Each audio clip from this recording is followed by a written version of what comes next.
Shane.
Pretty good.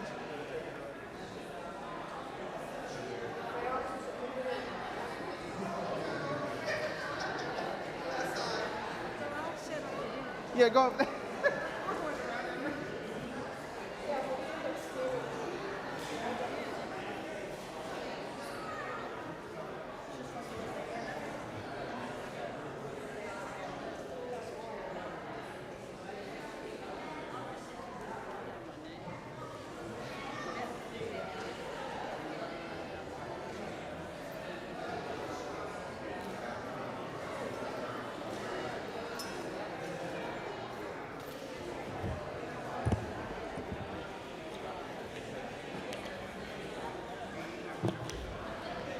Good morning. I hope everyone here and those at home are having a good start to their day. My name's Roy Kersey, and I'm a member of the board of the Tennessee Valley Unitarian Universalist Church. I'd like to welcome you on behalf of the board and the program council. You are welcome here, whoever you are, wherever you are from, and wherever you are in your journey. If you'd like more information about TVUC, you can fill out a visitor card that's in the back of the seat back pocket or in the pew racks in front of you and place it in the collection basket when it goes by. For those viewing online, you can go to the church website at tvuuc.org, and on the menu, select Stay in Touch, which is over to the right, and fill out the virtual visitor card. It's 2 paragraphs down. There's a little thing that says virtual visitor, so that's where you click to get the card. As we move forward together, please remember that we are each other's keepers. If you or your family are interested in programs for children, youth, and parents, please visit our religious exploration table located in the lobby. The church website also has updated information about this year's programs and events, as well as resources for families. And Maddie Kupta is out at the table today to answer any questions you may have.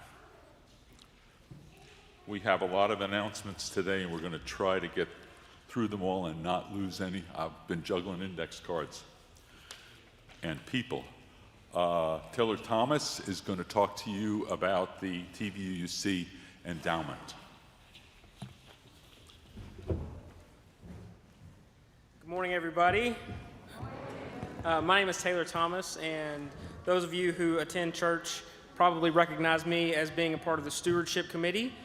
In my day-to-day role at the University of Tennessee, I work with fundraising for endowments, so it's only natural that they would then ask me to serve on the endowment committee.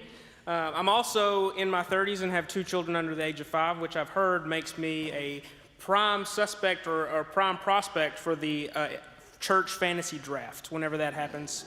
But in all seriousness, this month is Endowment Month, and you'll notice there's an insert in your program's order of service. It could be on page 3 or 5.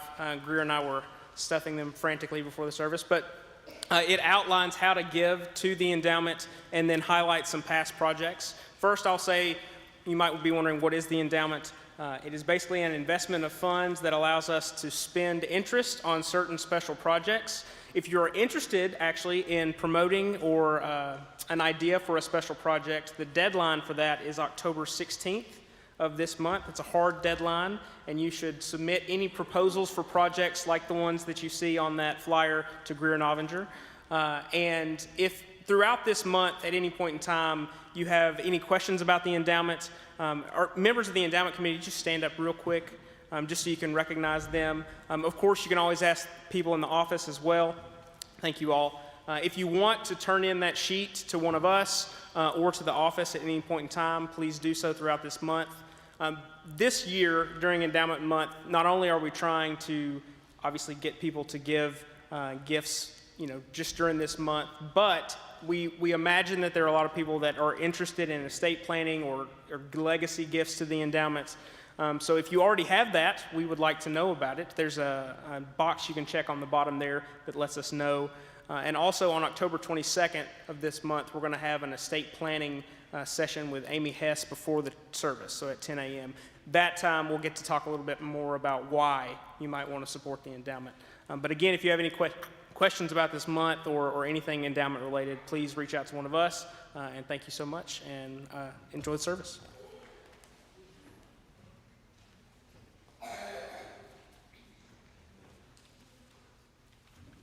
Okay, back on my script.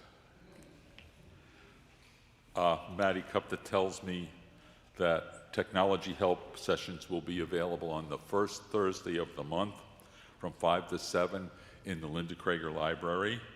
They're drop-in sessions. Anybody who needs any help with Realm or any other church technology can drop in. And I have a short heads up from Carolyn Rogers. I was trying to be an exclamation point to what Lynn is going to tell you. So next weekend is the Pride celebration, but I am telling you with all these rainbow colors, if it doesn't remind you of anything else, come this afternoon to Temple Bethel for the Pride Interfaith service at 3 o'clock. Temple Bethel, right up there. Thank you.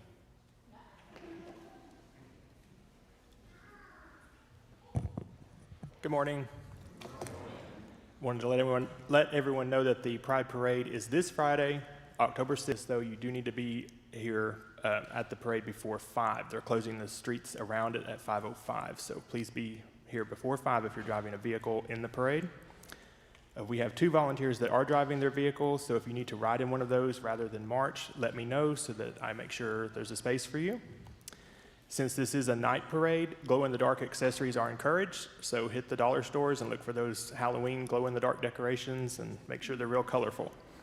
I'll be on site to check in the church at 4:30, so you can look for me when you arrive. I'm in Realm. You can call my cell phone if you don't see me, but I'm pretty tall, so you should be able to see me somewhere in the crowd.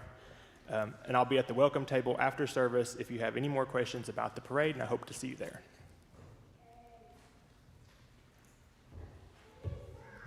A few other announcements. One from Justice Knox. Excuse me? What? An announcement on Justice Knox from Ruth Horton. Please sign up for Justice Knox house meetings after the service. There's more information on this in the newsletter. There'll be a house meeting on October 5th at Polly Murphy's. There'll be one on October 10th at Ruth Horton's. There'll be one on October 12th at Barbara Taylor's house. You can call Polly for information about this. That would be 865-387-6939. And all of that information is in the newsletter, which you'll find online. Claudia wants me to announce that as you know, we're going to have a Let's Connect potluck after the service, and not before that, but after that, she would like help clearing the playground for the resurfacing. We're going to take all of the equipment off the playground so that it can be resurfaced, and she needs volunteers to help with that after the luncheon. There's a report on the tvuc.org reconfiguring. All feedback received thus far has been reviewed and divided into 3 categories. What's done, which includes all the feedback received to date. What needs involvement of affected groups, and those groups are RE, staff group, music group, and program council. You can talk with AB about that. AB Coleman. Longer term tasks that need reconfiguration are things that AB will be puzzling over himself. So keep the feedback coming, and the address for that is abcoleman@tvuc.net.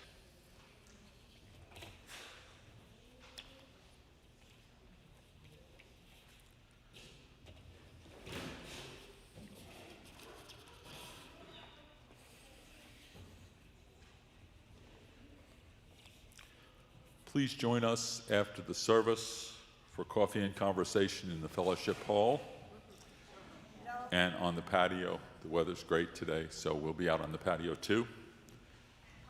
For those of you online, there will not be a Zoom coffee hour today.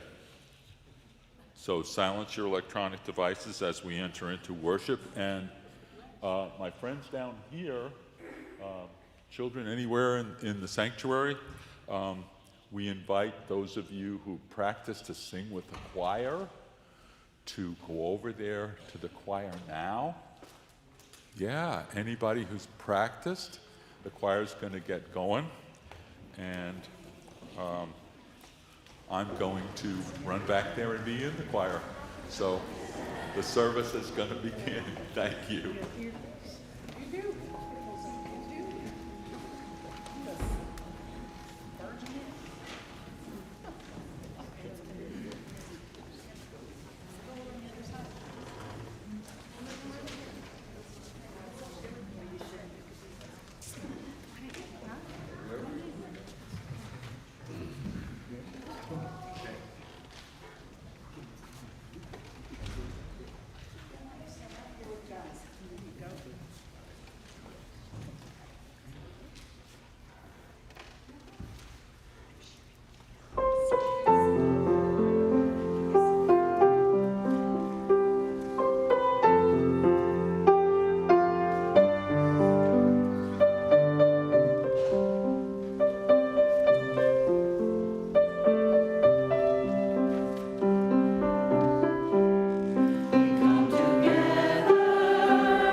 Good morning.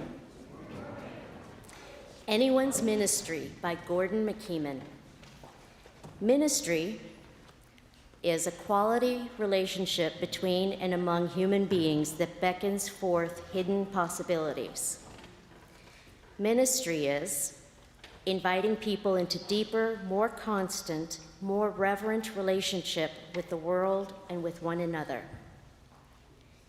Ministry is carrying forward a long heritage of hope and liberation that has dignified and informed the human venture over many centuries. Ministry is being present with, to, and for others in their terrors and their torments, in their grief, misery, and pain, knowing that those feelings are our feelings too. Ministry is celebrating the triumphs of the human spirit, the miracles of birth and life, the wonders of devotion and sacrifice.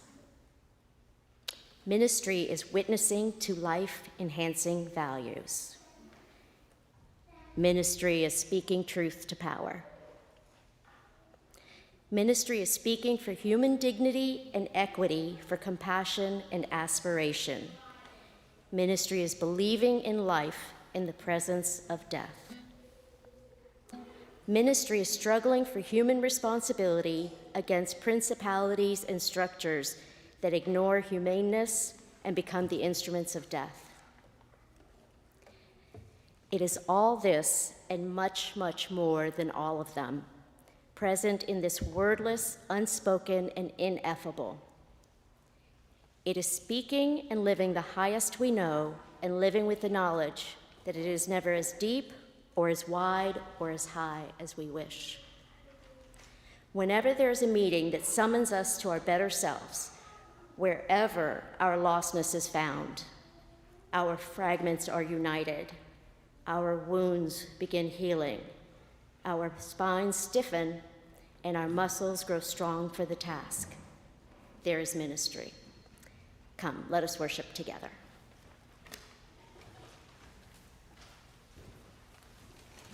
Let's rise and body our spirit for our chalice lighting song. 1, 2, 3, 1, 2.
Let us join together in our opening hymn 26, which is in your gray hymnal, Holy, Holy, Holy.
A story to share this morning, and it is adapted from a story called The Island and the Moon by Kristen Meyer, and I'm guessing you might be able to guess something about what might be in this story. What might we have in this story? An island and maybe a moon. The story begins with the moon. When the moon in the nighttime turned her silvery reflected glow to the earth, It seemed as if everything shimmered in her light. She shone on the great mountains, and every pebble glowed. And she shone on the vast waters, and every drop of spray glowed. And she shone on the great shore, and every grain of sand glowed. So as the moon moved across the earth, it seemed like the whole earth was shimmering with her, but she noticed one little island near the shore was not glowing. And the moon called out. She said, "Little island, why do you not glow?" But the island did not answer. So she thought maybe the light was too dim, so she turned her face more fully on the earth, but still the one little island of all the things on the earth did not glow. So again she tried. She said, "Little island, why aren't you glowing?" And the island said after a while, "I am alone." Have any of us here ever felt alone?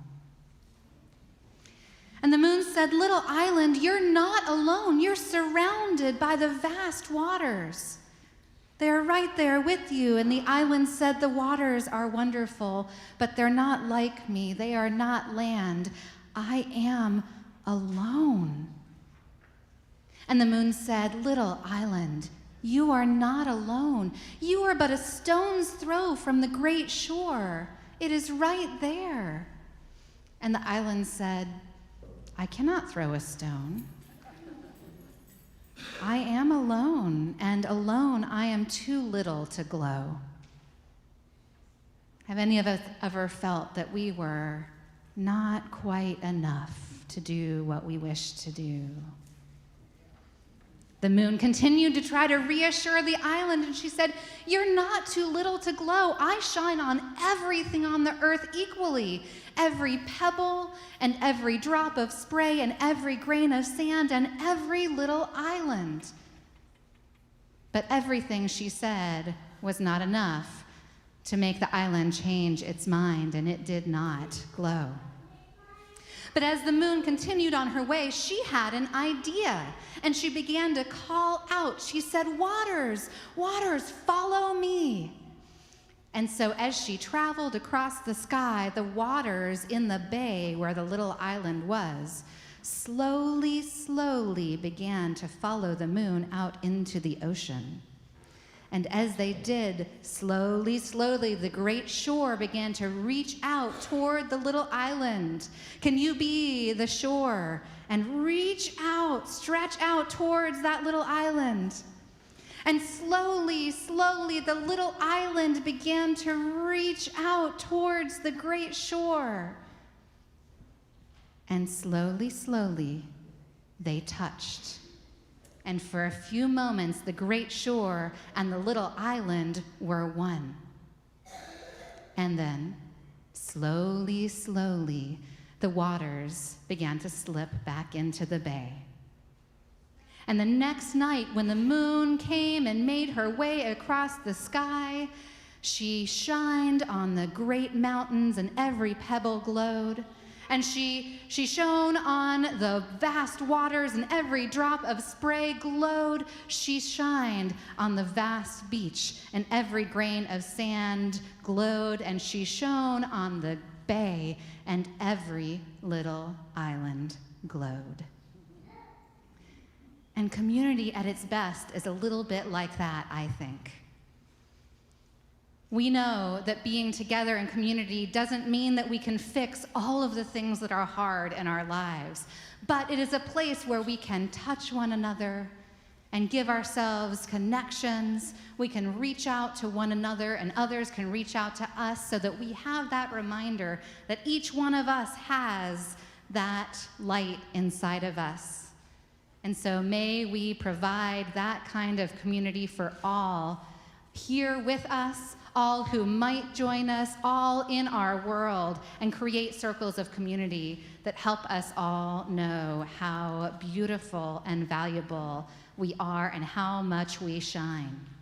And that is our story for this morning, and we will sing those heading out to our religious exploration spaces. We're going to sing our learners and leaders out with our recessional song. Thank you.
We begin this morning's Joys and Concerns with a joy. Matthew Blondell is our Volunteer of the Month this month.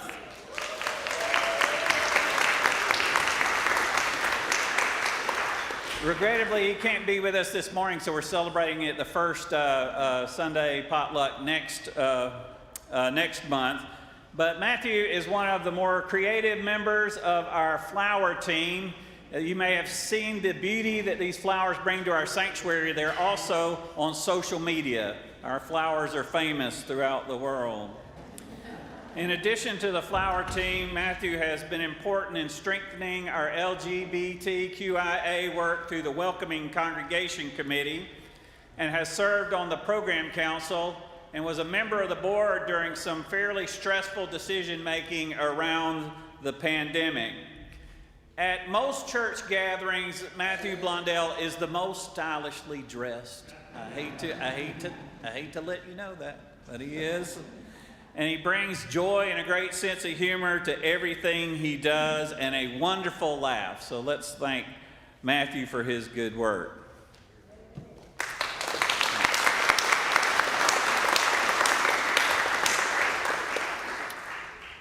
On a more serious note, our thoughts and prayers are with Murray Evans and Dee Monty as Murray has entered into hospice care and the family is preparing to say goodbye. Dee and Murray were very active members of this church and big supporters of our church music program when they lived here in Knoxville before their retirement to Vermont and then later Pennsylvania.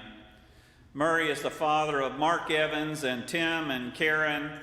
Mark now lives in Colorado, and we often see his pictures of his hikes online.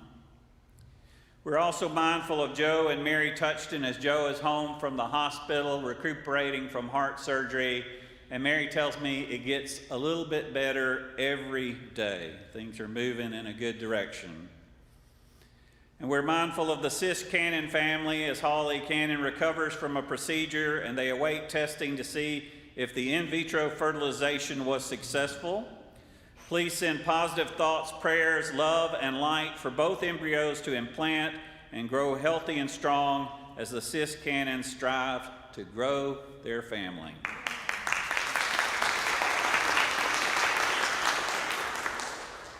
And we're mindful of Beverly and Bobby Clark.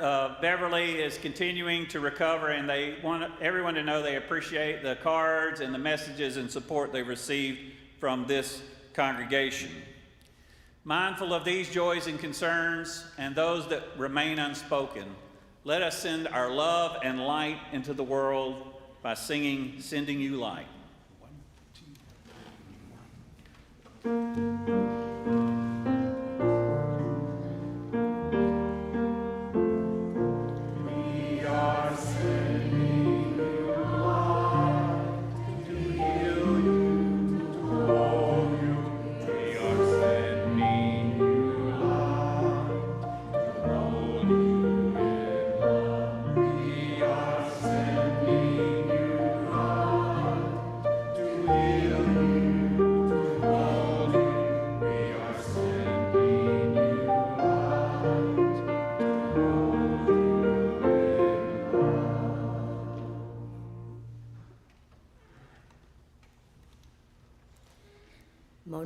refuses the operation, by Liesel Mueller.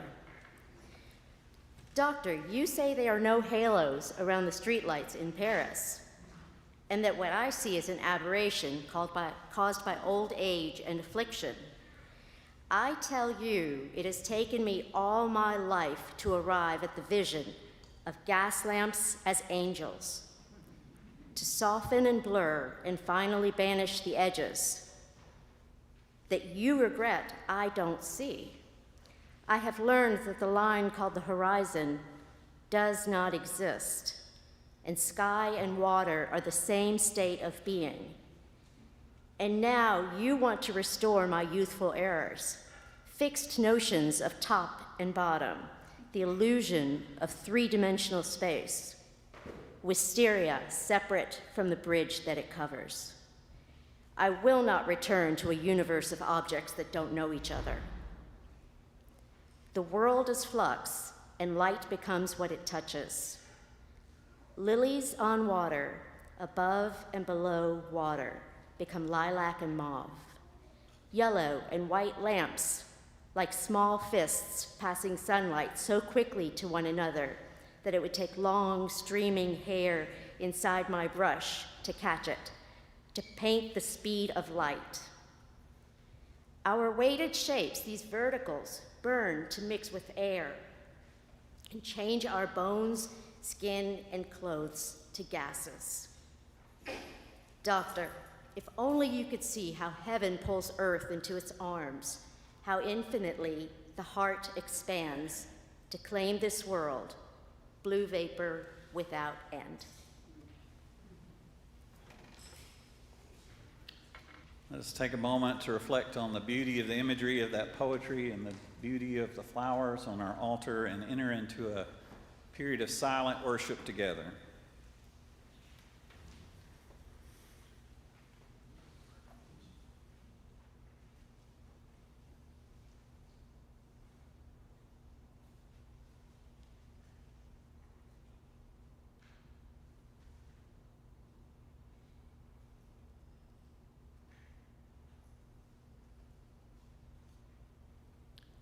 Amen.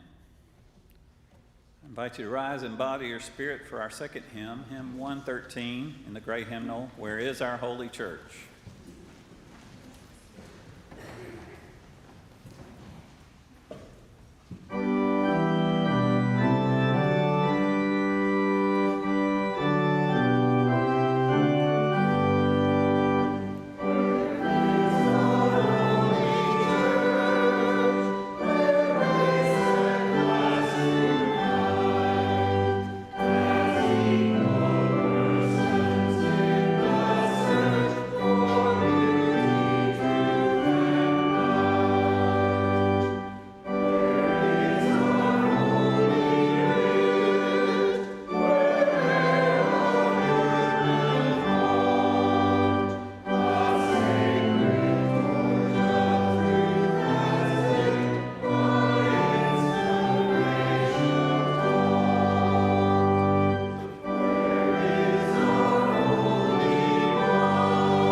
This week's offering goes toward a Generosity Sunday, which means it fulfills the work of this congregation.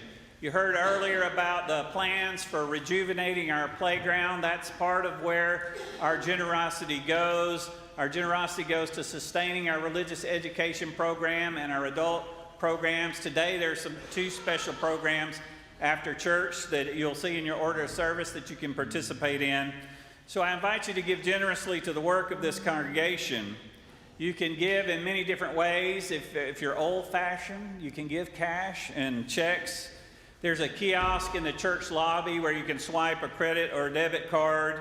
You can donate securely online by going to onrealm.org/TVUC/give, or you can text a message, send TVUC and amount to 73256. So I invite you to give generously to the continuing work of our congregation.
I once received an angry email that contained some unintentional humor.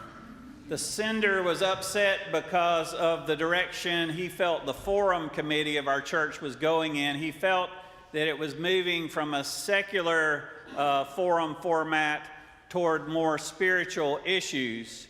And it was a long, lengthy email, but it contained within it this short statement.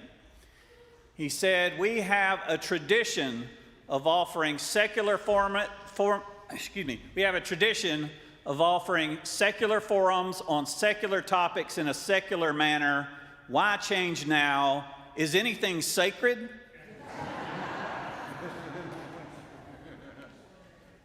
Now, what I want to talk about this morning is the sacred and the secular and how it can sometimes be hard to make a strong dividing line between the two. Sometimes the secular takes on sacred dimensions, and sometimes sacred has secular implications.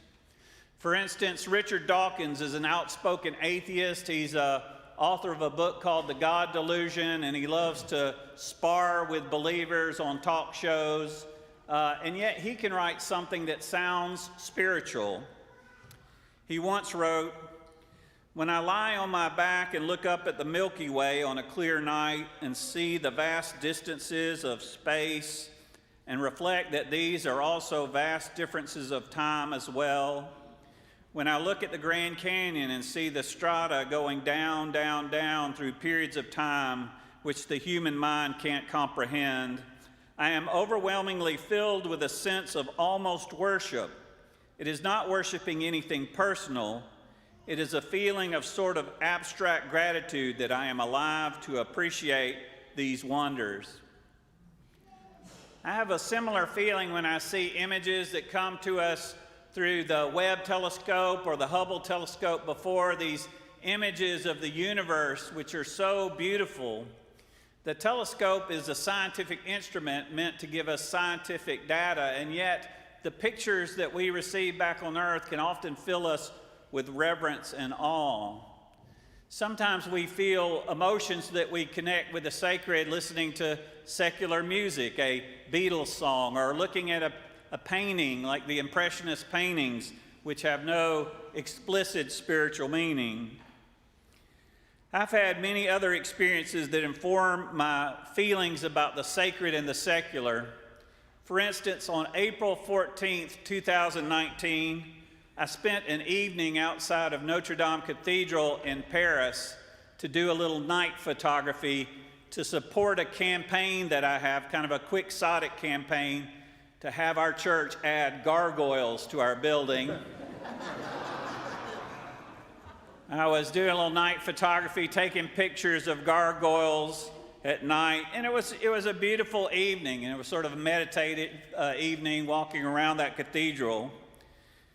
The very next day is the day that that cathedral caught on fire, April 15th, and images of that burning cathedral could be seen in televisions and on iPhones and on computer screens all around the world. And it felt like everyone on earth watched that spire fall.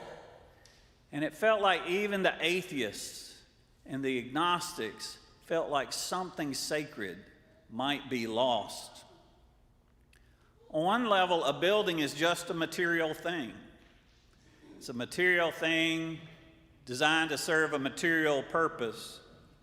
And yet, in the case of this building or in a cathedral, we can see it as a reminder of something more, a symbol of something bigger than ourselves, a place of light for all people.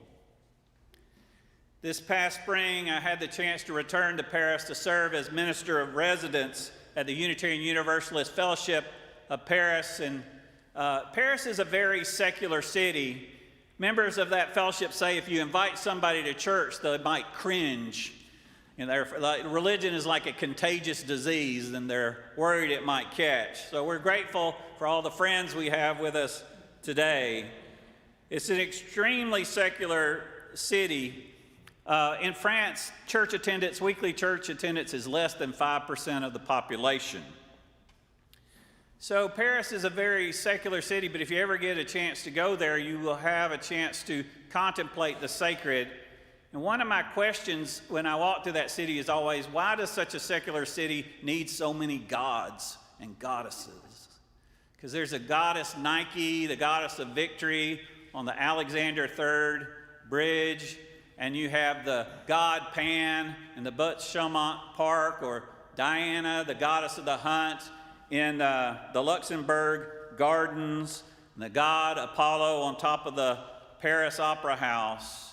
Everywhere you go in that very secular city, you're in danger of encountering divinity. Divinity. So why does such a secular city need so many gods and goddesses? Well, it won't surprise anyone in this room that I have a theory. I have a theory about it. It's also based on personal experience. In 1987, I was a college student, and I took a trip to Paris, and I was a thin person with long, bushy hair and a clean-shaven face and very, very young. And a friend took a picture of me by a goddess that is in the Tuileries Gardens. 3 decades later, I was visiting my daughter when she was an exchange student there, and I had a chance for her, I asked her to take a picture of me by the same statue, only this time I'm a little bit bigger, a little bit balder, a little bit more nearsighted, gray hair in my beard. And all I can tell you is what I learned from the experience is that I've grown older, but the goddess has not. This may be why a secular city needs images of gods and goddesses to remind us of what we are not. We are not immortal. We are not forever young. We are not omniscient or omnipotent. The goddess in the Tuileries Gardens was there before I was born, and in all likelihood, it will be there after I die. A reminder of everything I cannot be, no matter how hard I try. And yet, being in her presence helps me to appreciate the brevity of life, the vulnerability of being human, and the sacredness of every moment we live. In this way, a sacred image can inform the most secular of lives. Even so, there can be a temptation for the secular to try to stamp out the sacred. In the Soviet Union, there was a real concerted effort to stamp out all religion, to remove religion, the opiate of the people. And during those days, there was a story told about a farmer who was bragging to a visitor from Western Europe about his farm. He says, in the Soviet Union, we grow so many potatoes that we can stack them all the way up to the foot of God's throne. And the tourist said, I thought there was no God in the Soviet Union. And the farmer said, well, in all honesty, there's no potatoes either.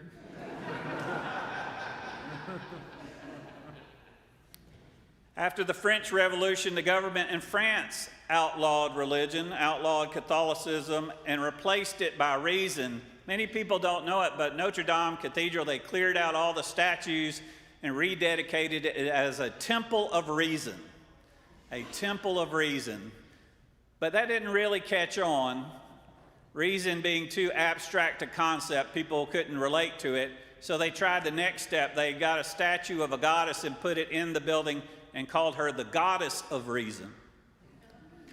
That didn't really catch on either, and so now it's a Catholic church again, but it's also a site of secular ceremonies, ceremonies of the state, blending the secular and the sacred. When I was a young adult, I had a conflict within me about the sacred and the secular. I was torn between two possible career paths. I was thinking about either going to theology school and studying for the ministry, or going to a university and getting a master's in social work. And I decided to go to a career aptitude test to help me figure out which direction I should go in. And I took the test, and the test told me that I would be good at either ministry or social work. So it didn't resolve the conflict. But sometimes ministry and social work overlap, and some of the descriptions, like Gordon McKeeman's description of ministry earlier, relate to social work.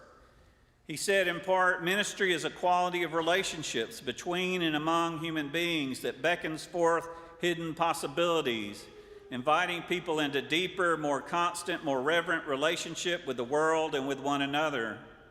Being present with, to, and for others in their terrors and torments, in their grief and misery and pain, knowing those feelings are our feelings too. Whenever there is a meeting that summons us to our better selves, wherever our lostness is found, our fragments are united, our wounds begin healing, our spines stiffen, and our muscles grow strong for the task, there is ministry.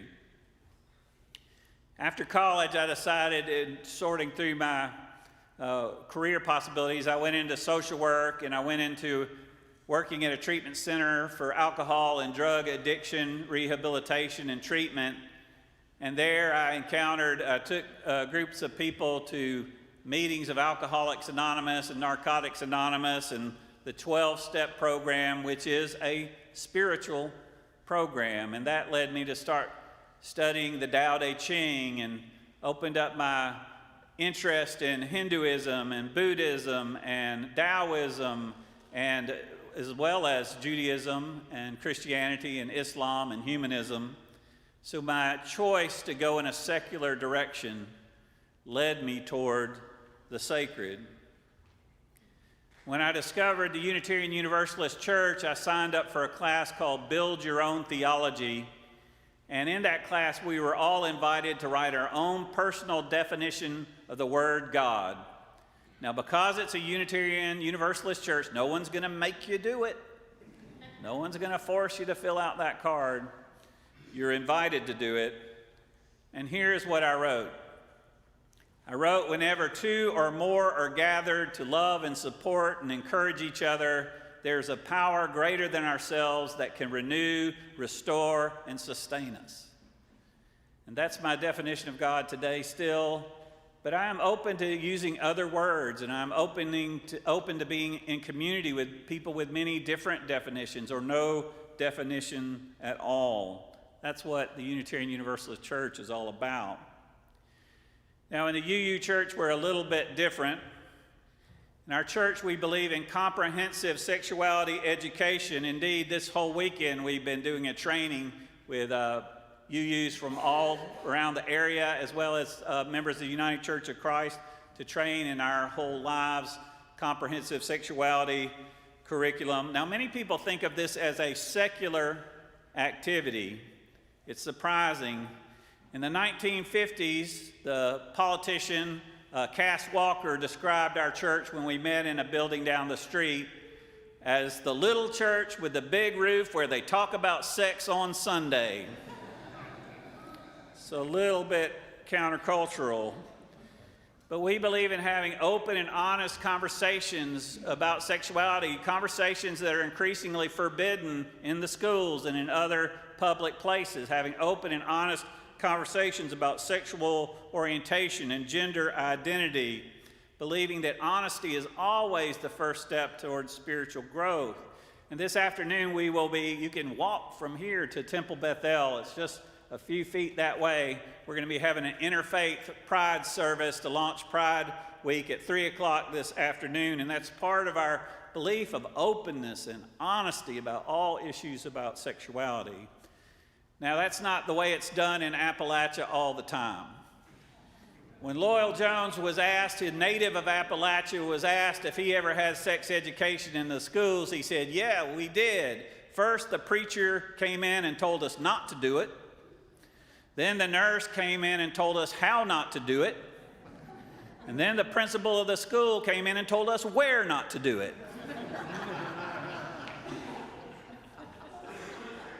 In the UU Church, we hope to have a healthier and more open attitude toward human sexuality. Another kind of sacred and secular moment coming up on the church calendar is on October 4th, Christian churches celebrate St. Francis Day, honoring the patron saint of animals.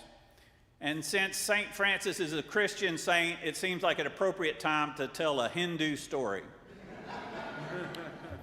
There's a story, Sri Ramakrishna tells a story about a holy man who goes into a temple, and everyone is offering gifts of food to the gods. So when you offer gifts of food to the gods, that's who it's for. It's not for anybody else.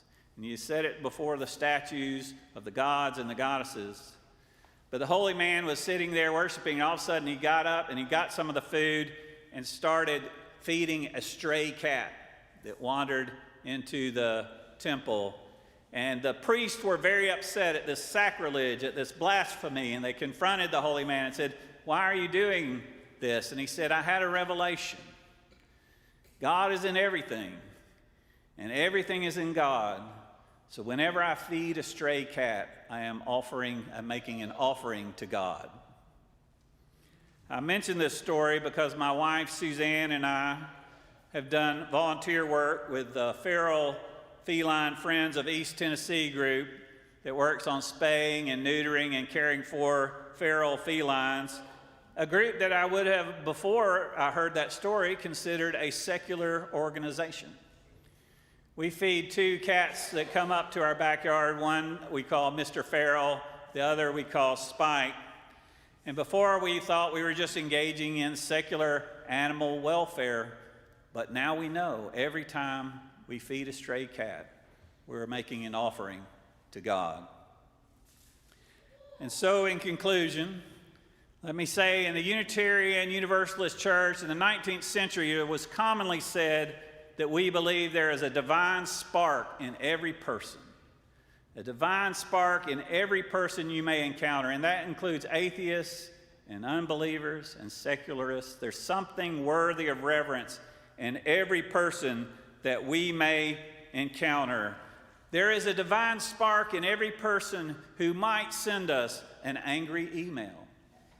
If we look for it, it's there. Because sometimes what we need is a secular person who's into secular forums on secular topics to give us the window that we need into everything that is sacred. So be it.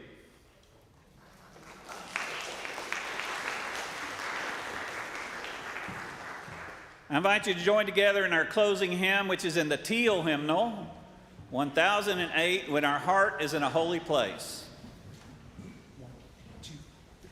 Holy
world awaits your liberating ministry. Go forward in the power of love. Proclaim the truth that makes us free.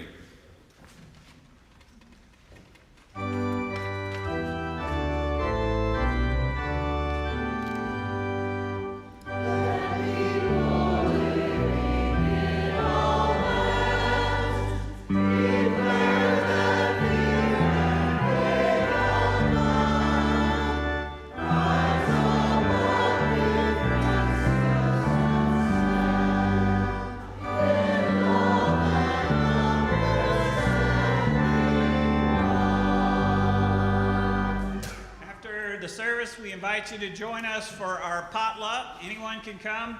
And right now, our last act of worship, I invite you to turn and greet your neighbor.